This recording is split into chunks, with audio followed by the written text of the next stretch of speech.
Bonjour à toutes et à tous et bienvenue dans le podcast des meilleurs artisans de France, RMC.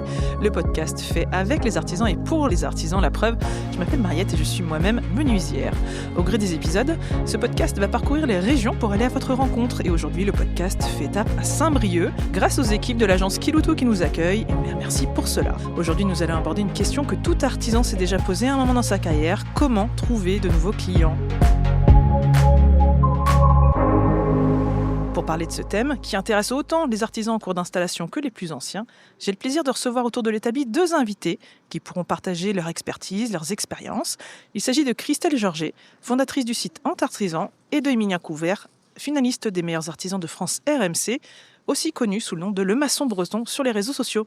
Bonjour à vous deux. Bonjour. Alors, est-ce que vous pouvez vous présenter rapidement avant qu'on commence cette discussion qui nous promet d'avoir beaucoup d'échanges ? Bonjour à toutes et à tous. Donc, je suis Christelle Georget. Je suis de Rennes, pas très loin d'ici, Saint-Brieuc. Une locale de l'étape. Voilà. Et j'ai créé une plateforme pour les pros, justement, faite par des pros, en l'occurrence mon mari, qui s'appelle entreartisan.com. Et c'est une plateforme qui permet de faire de la sous-traitance entre professionnels quand on rencontre une baisse d'activité ou quand on a aussi une hausse d'activité, qu'on a besoin de renfort de main-d'œuvre. D'accord, ça marche. Et toi, Emilien, alors ? Comment tu t'appelles ? Donc, Emilien, et effectivement, on me connaît sous le pseudo Le Maçon Breton sur les réseaux. J'habite pas très très loin non plus, je suis du côté de Dinan, pas jusqu'à Rennes. Il fait meilleur à Dinan d'ailleurs. Je suis artisan maçon depuis 3 générations, donc après mon père et mon grand-père. Et puis j'avais décidé de montrer mon métier tout simplement sur les réseaux sociaux. Et puis voilà, ça a pris de l'ampleur. Et oui, effectivement, j'ai été finaliste en 2021 du concours des meilleurs artisans de France. Donc une très belle expérience et un très bon souvenir. Alors du coup, tu m'as dit que ça faisait 3 générations. Donc tu as repris une entreprise familiale ou tu as monté la tienne ? Non, j'ai repris du coup. D'accord, donc tu avais déjà des clients ?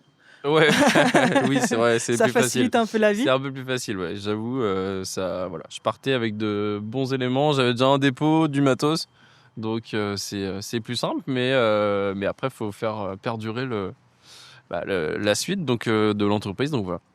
Et est-ce que tu avais toujours fait ça comme métier ou c'est une vocation qui est venue sur le tas ? Non, après mon BTS bâtiment que j'ai fait pour le coup à Rennes, je suis allé directement dans l'entreprise avec mon père.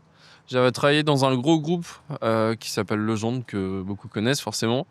Et j'ai vu que j'étais pas forcément à ma place. Je connaissais la version familiale de l'entreprise de maçonnerie et la version gros groupe. Et au final, ça m'allait pas au niveau de tout, quoi. C'était pas le même état d'esprit. Voilà, c'était pas l'état d'esprit que je souhaitais ou que j'aimais, donc je suis parti avec mon père directement. Alors justement, on veut tout savoir. Quand tu as repris l'entreprise, évidemment, tu avais, comme tu disais, l'actif qui était déjà là, le patrimoine, la notoriété aussi de ton entreprise. Est-ce que les clients ont continué à te faire confiance quand bien même c'était pas le même patron ?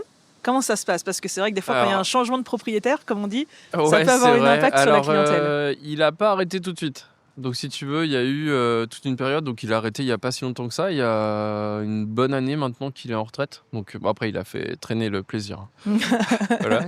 Quand on aime, on compte pas.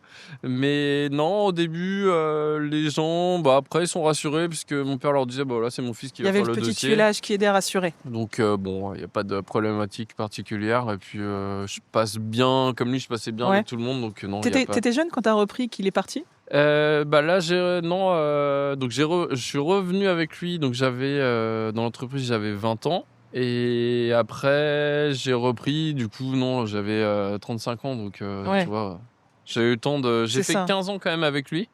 Bon tuilage, là on est sur une couverture complète. Donc, oui, effectivement. Mais non, donc oui, les clients ont eu le temps de s'adapter. Et après, alors j'ai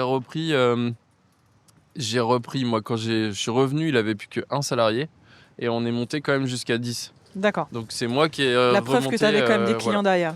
Ouais, oui. Alors on en parlera tout à l'heure Il justement en pour faut. nous expliquer comment tu as fait pour démarcher des nouveaux clients. Exactement. Alors Christelle, est-ce que tu peux nous expliquer un petit peu la problématique qui a été peut-être rencontrée par ton conjoint du coup qui a amené à créer cette plateforme? Exactement, ouais. Ben, moi, la différence d'Emilien, le bâtiment, je suis pas tombée dedans toute petite, parce que dans ma famille, il y a très très peu de personnes dans le bâtiment, mais j'ai découvert cet univers avec mon mari. Moi, j'ai travaillé dans les ressources humaines et la communication. Et ton donc conjoint du coup, tu es dans quel très éloigné, et lui, il est plombier D'accord. chauffagiste. Ok. Et en fait, régulièrement, il me parle de ses problèmes de décalage de chantier. Un coup, il a trop de travail, un coup, il en a pas assez, un coup, Ouais. il a un salarié qui est blessé, qui est malade, on manque de main-d'œuvre, ou on a trop, enfin, il y a Je vois pas de inversement. quoi tu parles. Voilà, c'est du concret. Et moi, je travaillais pour une plateforme d'offres d'emploi, et il s'est dit, mais en fait, il faut qu'on fasse la même chose pour aider tous les confrères quand on se rencontre dans ce genre de situation, parce qu'en fait, on appelle nos collègues, Oui, on pour se appelle notre dépanner. réseau, Ouais, mais ouais. en fait, ils sont, quand ils sont débordés, ils se servent leur téléphone, ou ils nous rappellent 3-4 jours après, où on nous dit, je fais ça, je vais me débrouiller, je vais appeler des potes, et puis on n'a toujours pas de réponse. Donc en fait, on s'est dit qu'une plateforme web, on est aussi dans une époque du digital, ça permet aux entreprises de faire un premier pas, une rencontre. Et on a décidé de créer ce support. Donc, les entreprises, quand elles sont disponibles, qu'elles ont un trou dans leur planning, elles vont le signaler. Parce qu'en Et- fait, c'est vrai que quand on pense à la clientèle, on pense surtout à la clientèle, les clients particuliers. Exactement. Mais en fait, la possibilité pour les artisans, en termes d'avoir de nouveaux clients, c'est aussi de travailler pour d'autres professionnels. Exactement. C'est le principe de la sous-traitance. C'est exactement ça. Exactement. Exactement. Ouais, tout à fait. Alors, si moi j'ai voulu me lancer dans l'aventure, c'est parce que j'ai vu qu'il n'y avait pas de plateforme qui existait Ouais. pour les pros, par les pros. Et puis on se Il y connaît en a pas tous énormément. ensemble. Ouais. Énormément pour les artisans avec des particuliers. Il y en a même des milliers. Ouais, Oui. Donc, aucun intérêt pour nous de faire la même chose. Par contre, on s'adresse qu'aux professionnels et on leur dit, voilà, si demain vous avez un décalage de chantier, faites-le savoir. Parce qu'il y a une entreprise à côté, c'est sûr, qui Qui a elle, besoin. a besoin de renfort. Oui. Et en fait, elle a envie de travailler avec un professionnel, quelqu'un qui est certifié, qui a fait un CFA, Qui a des qui a fait des références. stages. Ouais. Voilà. Vous parlez le même jargon, c'est la même expérience, tout le monde se comprend, et hop, on va sur le chantier. Tout à fait. Puis juridiquement, c'est de la sous-traitance. Donc voilà, c'est comme ça qu'on a créé la réponse. Emilien, est-ce que toi, la part de tes clients qui sont particuliers, professionnels, tu la connais un petit peu? Non, on est quasiment que sur du particulier. Ouais. D'accord. Tu fais pas forcément de sous-traitance Du coup, moi, je fais pas de sous-traitance, mais par contre, je prends des sous-traitants. D'accord. Voilà, je suis. T'es le plutôt- client d'autres je- artisans. Voilà, je suis plutôt de l'autre côté, mais parce que j'ai besoin justement de renfort et j'ai du mal à trouver ce qu'il faut en personnel pour assurer les délais. Alors, c'est ça. Déjà. Christelle en parlait un Donc, petit peu, la nécessité d'utiliser les outils numériques pour trouver des nouveaux clients. Est-ce que toi, dans ton parcours d'entrepreneur, le numérique t'a aidé à te créer une notoriété, à te faire de nouveaux clients On l'a dit tout à l'heure, tu es un petit peu présent sur les réseaux sociaux, tu partages un petit peu le quotidien de tes chantiers. Est-ce que pour toi, c'est plus une partie qui est dédiée au plaisir de partager ça? Ou est-ce que derrière, il y a vraiment une stratégie d'acquisition de nouveaux clients? Alors c'était vraiment au début juste pour le plaisir. Ouais. Du coup, il y avait, moi, Il je y me avait pas suis d'idée dit c'était derrière. juste pour montrer. En fait, j'avais un compte Insta perso et puis les gens me disaient ah bah c'est sympa. Voilà, et au final après j'ai fait un compte pro où il y avait que ça. Et puis ça a bien plu, ça a plu aussi aux marques notamment du coup par rapport à des collaborations. Mais par contre, oui, ça m'a permis d'avoir des nouveaux clients et de très beaux chantiers d'ailleurs. J'ai même fait des déplacements un peu partout dans toute la France grâce aux réseaux sociaux. Donc oui, c'est pas négligeable en fait au jour d'aujourd'hui. C'est vrai que pour moi, c'est pas négligeable de passer sur le digital pour faire la promotion entre guillemets de son entreprise ou le développement de son entreprise. Ouais. Christelle, est-ce que dans la plateforme que tu gères, on sait s'il y a beaucoup d'artisans qui, du coup, ne sont pas du tout présents sur les réseaux sociaux? Parce que pour connaître des gens, d'autres artisans, faut soit les avoir rencontrés sur un chantier, Ouais. soit pouvoir les trouver sur l'annuaire ou sur C'est ça. sur un site internet, etc. Est-ce que, du coup, ça permet de rattraper un petit peu cette absence numérique de certaines entreprises? Oui, Pour se tout faire à fait. connaître. C'est vrai que nous, dans la typologie, dans les profils que nous avons, pour checker pas mal sur les pages web, je ne les vois pas beaucoup. Donc effectivement, ils ne Ouais. sont pas présents. Et c'est regrettable parce que je pense, comme disait Emilien, je pense que le digital, le numérique, se mettre en avant, c'est une des solutions pour trouver des nouveaux clients, qui soient pro ou particuliers, ça c'est sûr. Mais nous, on vient vers nous parce qu'on a un très très bon référencement. Voilà, c'est ces profils-là qui viennent vers nous, mais ils sont pas Ils n'ont pas présents. besoin de Non, passer ouais. du temps à faire un site internet, à alimenter une page, Mais une plus page ça Instagram va- ou Facebook.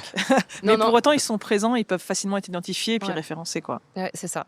Mais plus ça va, plus je me dis on est un petit peu le mythique, vous voyez, parce qu'en fait on fait la Oui. rencontre entre. En fait, C'est on vrai. fait Ouais. du matching. Oui, c'est En ça. fait, voilà, entre un maçon qui est débordé et un autre qui a un trou qui est disponible décalage, dans son ouais. planning, voilà. Qu'est-ce qu'on va faire? On va se dire, bah tiens, le chantier, j'ai dit n'importe quoi, il y a 4 murs à poser, Mm. c'est dans telle ville, c'est à Saint-Brieuc, ok, ça match ou ça match pas ça? Déjà, c'est 2 critères, oui. Bon, après l'expérience, ensuite, hop, et ben on fait, c'est un matching en fait. Ouais, C'est et un- puis ça peut faire des bons couples après. Ça peut faire aussi. Mais donc, on fait l'étape de la rencontre, si vous voulez. Nous, c'est ça. en Mais fait. c'est rigolo, ce Et parallèle. après, on revient dans la Ouais. vraie vie, c'est-à-dire de l'humain. On a besoin de se voir, on a besoin d'aller sur le chantier, de C'est ça, papoter, c'est de tout faire à des fait, cotes. Oui, d'aller manger ensemble. pour c'est faire ça. le Et point. c'est rigolo, c'est exactement vers là que je allais. Vraiment, il y a une communion. Parce que toutes ces applications, même pour la rencontre, elles commencent à être un petit peu délaissées par des vrais événements, des endroits où on se rencontre pour de vrai. Et est-ce que pour autant, du coup, dans l'artisanat, où le numérique prend une place de plus en plus importante, est-ce que pour autant, les salons professionnels où on va exposer pour rencontrer des clients en direct, les clubs professionnels, est-ce qu'ils ont encore leur place? Est-ce que ça fonctionne encore? Est-ce que toi, Emilien, par exemple, tu as participé à des clubs d'auto-entrepreneurs, des choses comme ça? Ouais, j'ai déjà fait et effectivement, bah moi je trouvais que c'était moins productif que Ouais. d'être présent sur les réseaux. C'était peut-être pas la même finalité en termes d'acquisition de clients, mais plus en termes de partage de Ouais, réseaux, Ouais, c'est différent. de fournisseurs, d'expériences, des choses comme ça? C'est différent. Alors, ce qui, pour ma part, je trouve, c'est que souvent les accès à ce genre de groupement ou autre, il faut payer. Et des fois, ça reste assez cher. Et le principe du coup des réseaux sociaux, notamment, c'est que c'est gratuit. Donc ça prend du temps. C'est ça. Mais c'est gratuit. Le Donc temps, c'est de l'argent aussi, on tu peut me diras. faire de la. Oui, c'est vrai. Mais il y a toujours un créneau entre 23h et minuit pour. Oui. Voilà. Donc, Dans les heures creuses. voilà, exactement. Donc non, en fait c'est ça la facilité du digital. C'est gratuit, c'est juste du temps. C'est quand toi tu es disponible déjà. Voilà. Donc quand tu prends le temps de le faire, bah voilà, tu le fais. Et puis voilà. L'autre, ça a eu un rendez-vous à telle heure. Souvent, ça impactait sur le planning. C'est différent. Mais par contre, c'est vrai que c'est pas forcément le même réseau. On rencontre que des pros aussi. Oui. C'est intéressant de le faire, mais je m'y retrouvais pas spécialement Ça non peut être plus. aussi d'autres professionnels auxquels on pense pas forcément. Par exemple, les artisans, les architectes, autant pour moi, ou les C'est ça. fournisseurs qui font des fois face à des clients qui n'ont pas de professionnels pour les accompagner, pour faire leurs travaux, et qui peuvent après être prescripteurs de ces artisans-là. Donc oui, en effet, ça, c'est une voie, mais c'est pas la seule. Mais tout comme les réseaux sociaux Mais ne en sont pas fait, la seule. ouais, exactement. Il y a plein de. Et puis chacun va mieux se retrouver d'une façon ou d'une autre, c'est suivant les préférences en final. Mais c'est sûr que Internet maintenant est devenu un peu prépondérant. Je vais vous donner quelques petites statistiques. Vous allez me dire ce que vous en pensez. Selon des statistiques assez récentes de Google, 46% des recherches Google sont des recherches locales. Donc Ok. déjà, ça oriente vers des artisans de proximité. Et 76% des personnes qui effectuent une recherche locale sur leur smartphone visitent une entreprise dans les 24 heures. Alors bon, ça c'est valable quand il y a pignon sur rue. Les artisans n'ont pas toujours, mais on voit bien que tout ce qui est Intéressant. Google, Ouais. pages Google d'entreprise, qui là aussi sont gratuites, un petit peu comme tu disais, permettent de convertir des contacts en clientèle. Christelle, tu es d'accord avec ça? Complètement, Toi, dans ta ouais. démarche de cliente, par exemple, est-ce que récemment, tu as fait appel à des artisans et comment est-ce que tu les as rencontrés? Tu as fait appel à tes voisins, à ta famille pour avoir, Alors, j'utilise. pour avoir du bouche à oreille? Comment ça se passe quand toi, en tant que cliente, tu cherches des artisans? Quand moi je cherche des. Ouais. Ah ouais, à titre personnel. On fait l'inverse, tu vois. Eh ben, je vais faire d'abord mon réseau, Ouais, effectivement. le bouche-oreille, toujours. Le premier cercle. Voilà, je vais demander. Et si j'ai pas de réponse, souvent on a de la recommandation. Mhm. Un tel qui connaît un tel qui connaît un tel. Voilà. Et ça, tu accordes Euh, beaucoup de crédit, du coup. Oui, parce que l'humain, quand même, Ouais, digital le ou pas bouche à oreille, digital, le bouche à oreille, ça. l'humain, Ouais. c'est ce qu'il y a de Eh ben, plus tu sais quoi? important. Tu fais partie des 88% de consommateurs qui font autant confiance aux avis en ligne qu'aux recommandations personnelles, Mm. probablement. Est-ce que Mm. les avis en ligne, tu y regardes aussi? Oui, mais je vais avoir besoin. Je vais être influencée, effectivement, par ce score. Tu vas Je vais me dire, croiser toutes ouais. les informations Mais pour faire ton après, je choix. vais prendre mon téléphone et je vais appeler, je vais essayer de rencontrer la personne, je vais la questionner. Faut qu'elle réponde je vais déjà. la voir. Ouais. Ça aide. Ouais, ouais. Parce que toi, Emilia, quand tu as des gens qui te contactent, Je suis en Est-ce- mode avion. est-ce que, est-ce que tu as des stratégies pour que ce contact se traduise par un chantier, par un devis, par une acceptation? Parce que c'est pas le tout de trouver des nouveaux clients. Il faut que derrière, il y ait l'attitude et il y ait l'offre qui corresponde. On est Ouais. d'accord? Ça sert à rien d'avoir 200 appels par jour si déjà ce sont des chantiers qui ne t'intéressent pas forcément puis que tu peux pas y répondre. Ou voilà. Exactement. Comment tu fais pour traduire ces contacts en nouveaux Alors, clients réels? C'est pas évident parce que il y a même des journées où j'ai plus d'une 50aine d'appels par jour, donc j'arrive même plus déjà à répondre parce que sinon je fais rien de la journée. Et après de rappeler tout le monde, et ben pareil. C'est très chronophage. Ouais. Bah ouais, parce que t'as toujours un appel qui revient encore, et un message et voilà, du coup c'est. Est-ce que du coup, toi, tu es dans une position même où tu as peut-être trop de demandes de clients à l'heure actuelle dans le cadre de ton activité par rapport à la taille de ton entreprise? Du coup, oui, moi j'en renvoie vers les collègues qui sont maçons sur les alentours. D'accord, donc Je ami peux pas maçon répondre breton, à si tout vous le monde. cherchez des clients, appelez Emilien. Il va vous donner des contacts. Oui, c'est vrai. Non, mais après, on est sur le secteur. On était quand même plus ou moins tous pas mal occupés. Donc, Est-ce que tu penses que c'est lié justement à la notoriété de ton entreprise que tu as bâtie au fur et à mesure des années, où les gens justement, un petit peu comme Christelle disait, parlent à leur entourage de toi quand ils ont besoin de chantier, ou est-ce que c'est lié peut-être aussi à une pénurie ou des travaux qui forcément dans ton domaine prennent beaucoup de temps chez les gens? je pense que c'est un peu tout. C'est un peu tout ça. Parce que, effectivement, nos pénuries, oui, parce que les maçons, il y en a plus beaucoup. Un peu comme les couvreurs, hein, chaque chantier vrai, prend des mais jours, c'est- des mais semaines. Exactement. Ouais. De toute façon, c'est les trois métiers, c'est couvreur, maçon, charpentier, où c'est compliqué au niveau main-d'œuvre. difficile. Et il y a forcément tout le temps de la demande, en fait. C'est les bases d'une maison. Tout à fait. Et là, il y a beaucoup de demandes là-dessus et on ne peut pas forcément répondre comme il faut. Par exemple, les couvreurs, il y a eu une tempête là, cet hiver. Les couvreurs, ils se retrouvent avec du planning surchargé parce que c'était pas prévu. Exactement. Et ils peuvent pas laisser les maisons comme ça. Ouais. Donc en fait, il y a ça. Des fois, il y a l'intervention en plus d'un maçon. C'est du pas prévu, ça se rajoute, ça s'accumule. Et puis la météo fait beaucoup. On peut pas dire. Pour ces trois métiers-là, la météo joue. Ouais. Et puis non, voilà, c'est un petit mélange de tout ce que tu disais au final. Mais bon, c'est plutôt rassurant pour ton entreprise en général quand tu as beaucoup de gens qui t'appellent et qui te font confiance. Ah oui, moi ça m'inquiète pas. Ouais. Du coup, justement, des fois, j'aimerais bien que ça se calme un petit peu et dire ok.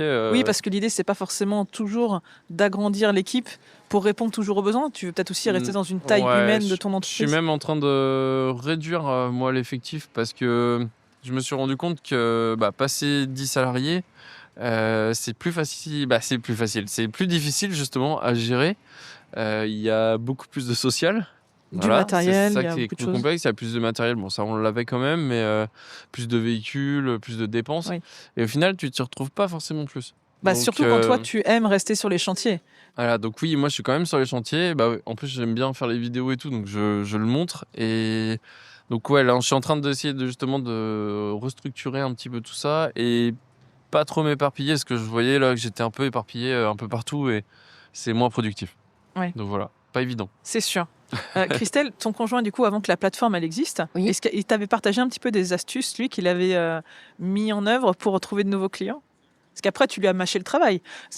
Il a plus qu'à créer un Alors compte moi, chez toi. je l'ai surtout aidé à pouvoir honorer ses chantiers. Parce qu'en fait, on était sur une problématique de planning. Donc Ouais. en fait, parfois c'était des gars qui étaient malades et donc ils ne pouvaient pas faire le chantier parce qu'une ou deux personnes de moins, ça change tout, quoi. Donc je l'ai aidé à optimiser, en fait. Elle voulait le voir plus souvent. C'est ça le truc, ok. Non, et d'ailleurs, on n'aime pas travailler ensemble, pour vous dire. Ah bon. On a des profils Au différents. contraire, elle lui trouve du travail, comme ça, elle est tranquille. Ça ne nous regarde pas là, du coup. Mais non, je l'ai plutôt aidé à honorer ses chantiers et surtout à rendre service à cet artisan qui, lui, est disponible et qui ne va pas avoir un manque dans sa trésorerie. Ouais. Parce que lui, il va chercher des clients, il Mm. galère. Et en fait, le fait de savoir qu'il y a un professionnel qui a besoin de lui, ça va lui permettre de maintenir sa rentabilité au lieu de rester au bureau Les jours passent et en fait, on n'a pas de chantier. Mm. Bon, voilà, on plombe sa trésorerie. Donc, nous, notre mission, vrai. c'est plutôt ça, en fait. C'est de trouver des petites rustines pour Ah ouais, boucher c'est vraiment- le planning. Vraiment, notre mission de base, c'est le mot fort, enfin, c'est la rentabilité, c'est maintenir sa rentabilité. On est là pour que les coups de pouce puissent permettre à une entreprise de ne pas se retrouver dans le rouge. Mm. Et on sait que ça rend service à une autre qui a Oui. besoin de bras. Et de ta propre expérience, au regard de ce que tu vois sur ta plateforme, est-ce qu'il y a des métiers notamment justement qui sont plus enclins à avoir ces problématiques de planning, de décalage Est-ce que tu as Ben, on va être des plutôt- métiers plus représentés que d'autres? Eh ben, on va être plutôt sur le second œuvre parce que la maçonnerie, comme Émilien, on est plutôt au démarrage du chantier. Donc, en fait, c'est le point de départ du planning. Donc là, généralement, j'ai envie Ouais. de dire que c'est Émilien qui donne le go. Mais c'est après qu'il y a souvent des Des imprévus. décalages, bien sûr. Voilà. Donc, on va plutôt s'adresser... Les fameux aléas de Et chantier. voilà, c'est plutôt les sujets du second œuvre. Donc, nous, on va plutôt se trouver des métiers d'électricien, de plombier, De de plaquiste, menuisier, choses poseur, comme ça. exactement, plaquiste, voilà, ou qui viennent après coup, parce que justement, on leur avait peut-être dit de venir à telle date le 15, et puis finalement, ça va être le 30. Ouais. Donc, qu'est-ce qu'on fait entre le 15 et le 30? C'est- Voilà. Ouais, et puis souvent, c'est nous, en plus, les maçons, on se fait engueuler parce que on est souvent en retard. Je dis pas qu'on est en À avance, cause c'est d'autres ça. imprévus, exactement. Exactement. Et après, nous, on a tous les autres corps de métier sur le dos qui nous disent ah, mais du coup, on va être en On retard, vous les attend. plannings, c'est pas Ouais. bon. Donc voilà, c'est vrai que c'est pas forcément la place idéale, mais l'avantage, nous, quand on arrive, on est quand même les premiers, donc C'est ça. on dépend de personne C'est ça. avant nous. Ouais, c'est exactement ça. C'est un Faut des donner le feu avantages. vert, en fait. C'est ça. Ouais. Ouais. Alors, Il y a des avantages et des inconvénients. c'est ça. Puis toi, en plus, tu as les aléas climatiques aussi, des fois, qui peuvent Ouais. t'empêcher de travailler. Quand bien même tu as les matériaux, les gens pour travailler dans ton équipe, des fois, il y a des circonstances externes Ouais, puis qui font que tu prends du retard. quoi. On a tout eu. On a eu pénurie de matériaux là pendant 1 an et demi. Météo l'année dernière, mais catastrophique. Ouais. C'était une corvée, hein. Franchement, une corvée. Délai de livraison. Ouais, délai. Ça suivait pas au niveau des négoces. On n'avait pas ce qu'on voulait. C'était complexe. C'est compliqué. Ouais. Donc, Ouais.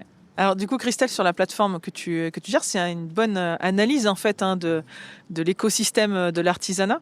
On voit donc les gens peuvent s'inscrire s'ils ont besoin, mais comment on fait pour se démarquer, que ce soit sur une plateforme, sur un site internet, dans des pages Google, des choses comme ça?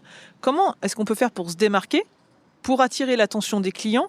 Parce que c'est ça aussi, hein, il y a de la concurrence. Donc est-ce que toi, par exemple, tu as des conseils à donner, des retours d'expérience à offrir pour que des artisans puissent mettre en avant leur savoir-faire, leur notoriété, leur efficacité? Oui, la question est de manière générale. Comment on se distingue? Oui, moi je pense. Moi, à ma grande surprise, comme je venais pas du bâtiment, ma grande surprise, c'est vraiment les réseaux sociaux qui m'ont vraiment étonnée par cette mise en avant du savoir-faire. Finalement, un artisan aujourd'hui, il a juste besoin de son appareil photo et de 2 photos avant le chantier, après le chantier. Pas besoin de faire un roman. Et on voit tout de suite sa compétence. Et donc, oui, j'inviterais toutes les entreprises, tous les artisans à publier. À communiquer finalement? Ouais, publier régulièrement leurs avancées de chantier, leurs travaux, noter les chantiers qui viennent de signer, de remporter, mettre en avant les collaborateurs. Enfin, il y a Ouais. différents thèmes. Et puis, il y a ceux qui ne sont pas à l'aise avec la prospection. Il y a aussi, c'est ça. Hein, donc, Puis ça c'est permet le aussi coup de de mieux fil. communiquer sur ce qu'on fait vraiment. ouais. Parce que comme Émilien, si Complètement. par exemple il fait pas du tout de patrimoine historique ou je ne sais pas, au moins on voit ce qu'il fait et peut-être qu'on va pas le solliciter pour rien. Parce que comme tu dis, déjà trouver des clients, bon, toi à la rigueur ça va, mais il faut pouvoir aussi traiter les demandes. Et en fait, ça te permet aussi de filtrer peut-être plus facilement Oui. et d'avoir uniquement les clients qui correspondent à ton domaine d'activité qui te sollicitent pour pouvoir mieux leur consacrer du temps. C'est ça. Alors, en plus, moi, vu que je m'appelle le maçon breton, donc je reçois des demandes des fois de n'importe où en Bretagne. Et souvent, je renvoie justement vers des collègues C'est qui ça. sont sur les secteurs. Ouais. Parce que on se connaît quand même plus ou moins. Et donc voilà, donc je fais un petit peu comme le site, toi, mais en direct. Mais Ouais. ça permet aussi, tout le monde est content, quoi. Moi, je leur dis gentiment, moi, c'est pas du tout mon secteur. Allez. Oui, que ce soit la vers zone lui. géographique Et ou autre. Ouais. Je renvoie, par contre, c'est là que c'est important, je renvoie la page Insta du collègue. Ouais, top. Donc, si Ouais. il S'il n'a connaît pas pas. d'Instagram, en fait, moi, je le connais pas spécialement. Et en fait, là, au moins, il y a le contact direct, il y a le visuel. C'est la meilleure pub. Ouais. C'est Du ça. coup, Déjà, pour pour moi, je trouver trouve que des c'est la meilleure clients, pub. faut leur dire ce qu'on fait. C'est ça, tout ça. C'est ça. C'est vraiment déjà la base, quoi. Hein. C'est se mettre en avant et communiquer, Ouais. comme tu disais. C'est ça. Parce que par exemple, un couvreur, il va pouvoir être spécialité dans de l'ardoise, mais il va pas forcément faire de la tuile. Mais par exemple, il y en a un autre qui va faire de la chaume, etc. En fait, les métiers sont très très vastes, très larges. Et donc déjà, pour trouver sa clientèle, faut lui dire ce qu'on lui propose. Ouais. C'est déjà peut-être une première piste. Et puis, ça permet de voir, comme tu disais. Après, en plus, les gens vont se dire, bah voilà, il fait ça comme ça.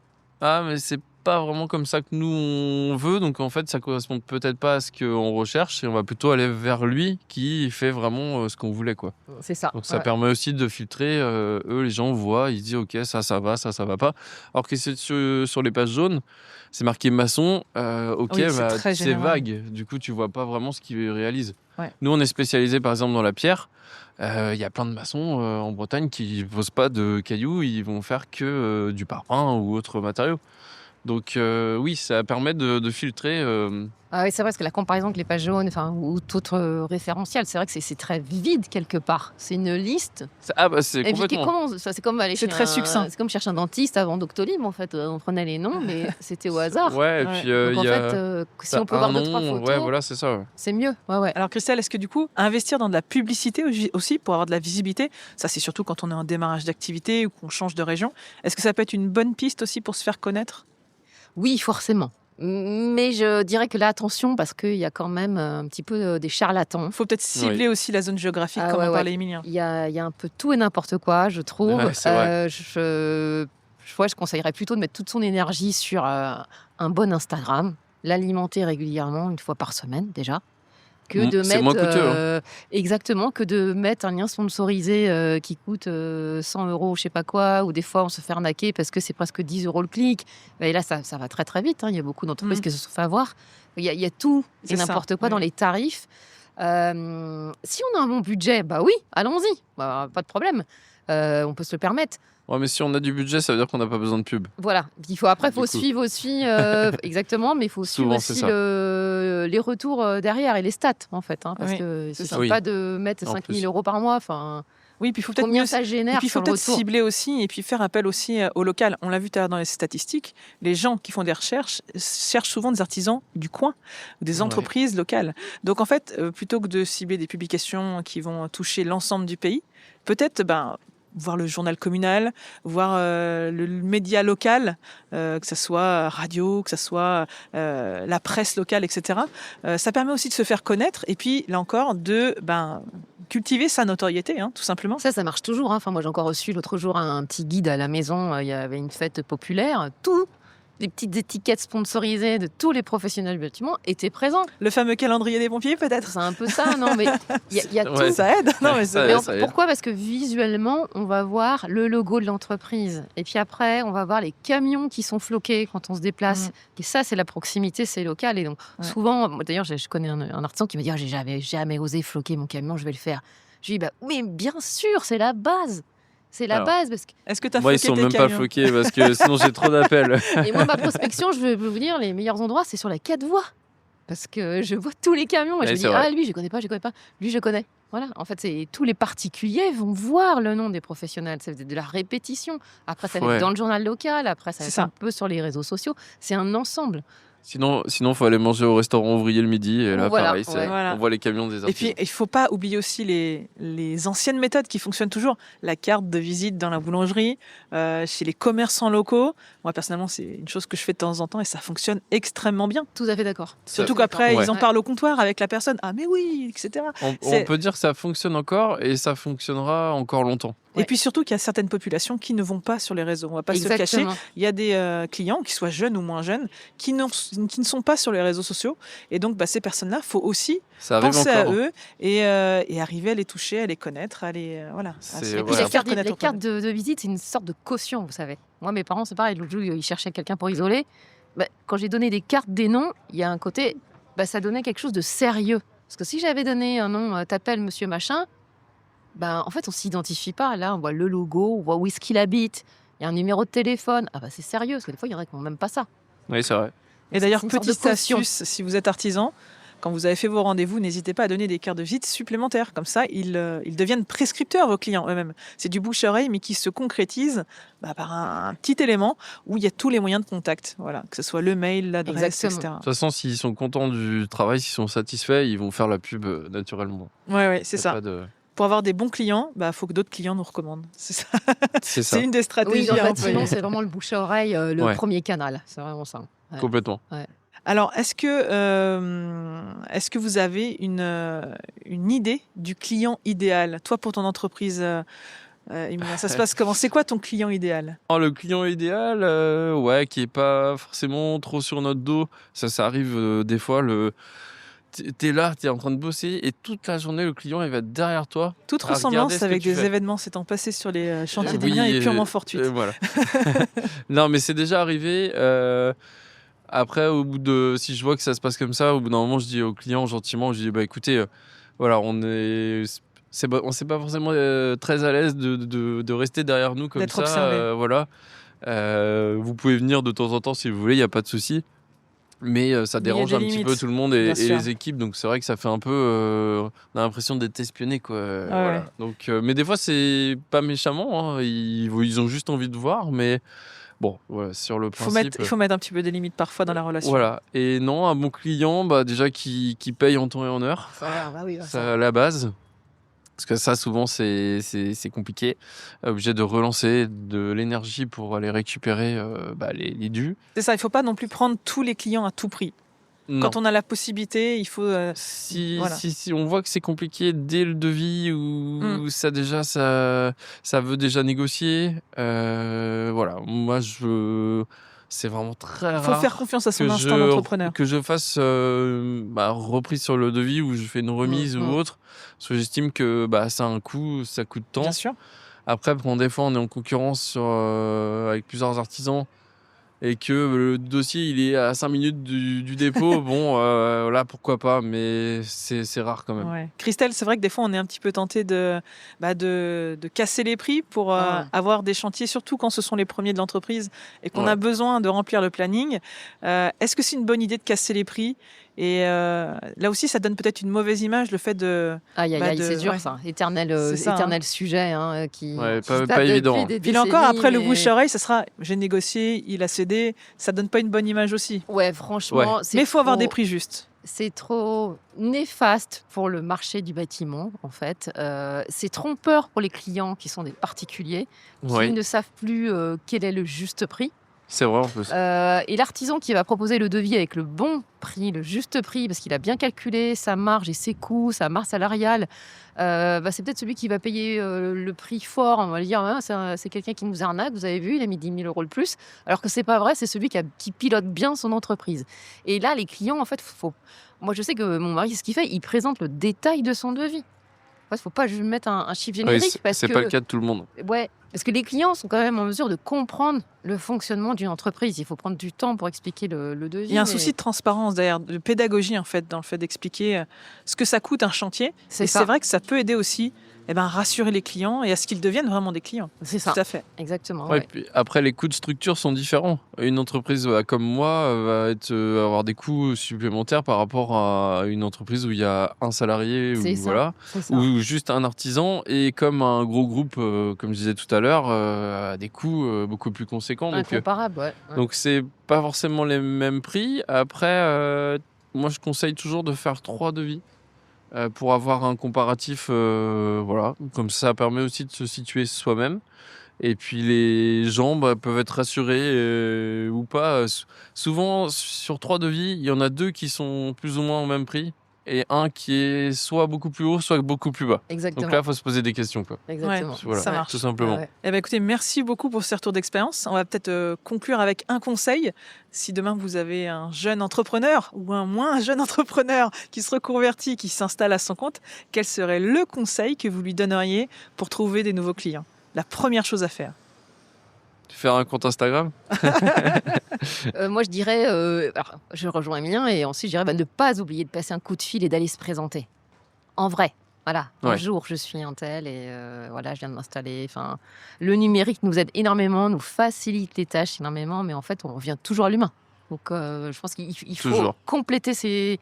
Enfin, tout est complémentaire par rapport à ce qu'on a dit justement. Et les gens ont besoin de voir nos têtes, voir comment on s'appelle, ce qu'on fait, est-ce qu'on parle bien, est-ce qu'on parle bien, est-ce qu'on comprend bien le sujet. Et surtout de se mettre en avant dans son cercle déjà. Oui.